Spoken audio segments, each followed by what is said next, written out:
Welcome to another preview of Quantum Interface, an Afro-futuristic tale infused with eroticism and adventure. Stay tuned for more previews before the official launch in a few months' time.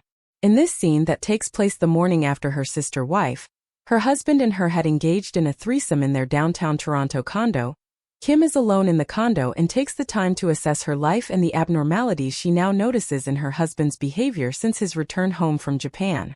Her sister-wife, Khadija, went home to their Oakville mansion late last night, and her husband, Ian, did the same this morning after waking up and feeling guilty about trying a Japanese orgasm device on her. Kim stood holding the sides of her open robe, eyes closed, shoulders high, and feeling like she had a cape on. Morning sun permeated through the windows of their 50-story high condo, while drones whizzed about outside. Even though she was nude, she wasn't self-conscious. She knew the glass was one way. An infectious love song still played repeatedly inside her head, enticing her to hum along while gently swaying her hips from side to side. Feeling free and adventurous like when she was 20 years old, skipping classes to go hang out with her friends at the mall, her mind ran on her good friend Alicia, whom she knew would be going off to Los Angeles in a few hours.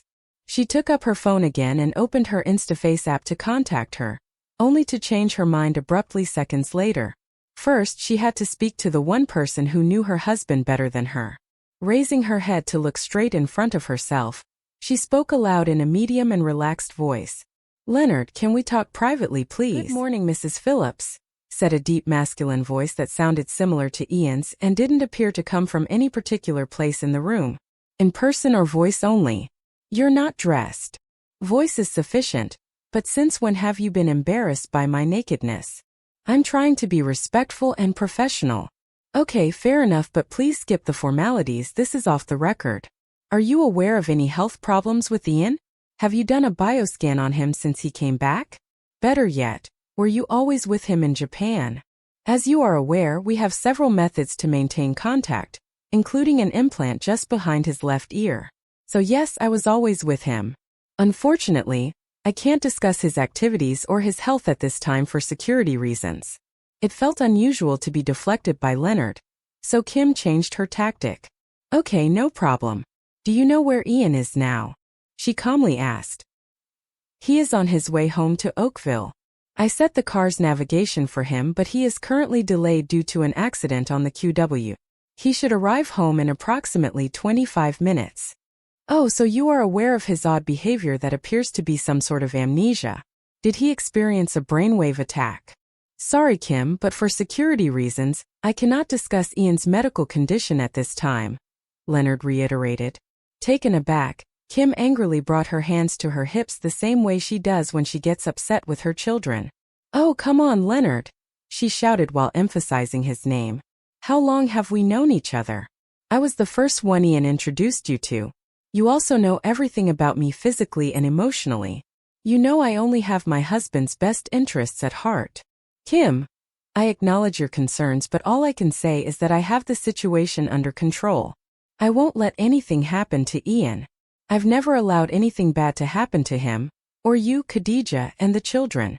That protection also extends to your extended family members, your sisters, and all who I recognize as being good people. As you are quite aware, Ian remains a target of numerous agencies and individuals.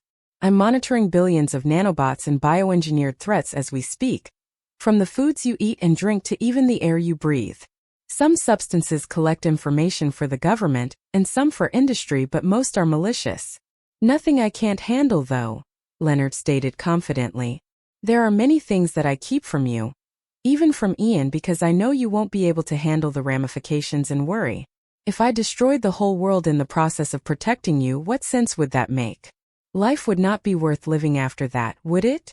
Therefore, the less I interfere, the better. By the way, you're still looking as beautiful as ever. Cheer up and don't worry," Leonard stated in a more playful and upbeat tone before ending the conversation. Kim's anger transformed into a broad smile, but although the compliment made her feel a little better, she still couldn't help worrying. The thought of what Leonard said weighed heavy on her mind. How did they survive the past 15 years under constant threat as the owners of Tangler technology, the most important invention of the past 100 years, she mused. "Life is good when you don't have to worry," she reminded herself. "Please don't let me worry. Please don't let me worry. Please don't let me worry, she repeated over and over under her breath while heading into the bathroom. Thanks for protecting us, Leonard, she stated aloud. A computerized clicking sound permeated throughout the bathroom, prompting her to smile again. Before entering the shower, Kim stopped to observe her nude figure in the full-length bathroom mirror. She teased at her short curly hair and observed her rounding cheeks from side to side. She took a deep breath and held it in to elevate her chest while at the same time pulling in her abdomen. Then she observed the size and shape of her C-cup-sized breasts before moving down to her slightly pudgy stomach and exhaled again. Her gaze then fell to her hips and thighs, which she admired while turning from side to side. Finally, after turning her back fully to the mirror, she looked back to admire her best asset, which was her naturally thick butt. Using both hands, she lifted both butt cheeks at the same time, then dropped them to observe the bounce. Damn right, I still got it, she stated confidently under her breath. She showered and dressed, then set out to accomplish her day's tasks before she had to head home to join her family in Oakville. Her itinerary included a stop at the Eaton Center Mall to do some last-minute shopping, and a stop-in at her art gallery to check on her staff. However, superseding all that, and since Ian was no longer in her plans, get a quick bite to eat when she got to the mall. Before she left the condo, there was one other task to complete, she reminded herself, so she retrieved Khadijah's car controller, then rode the private elevator down to the garage.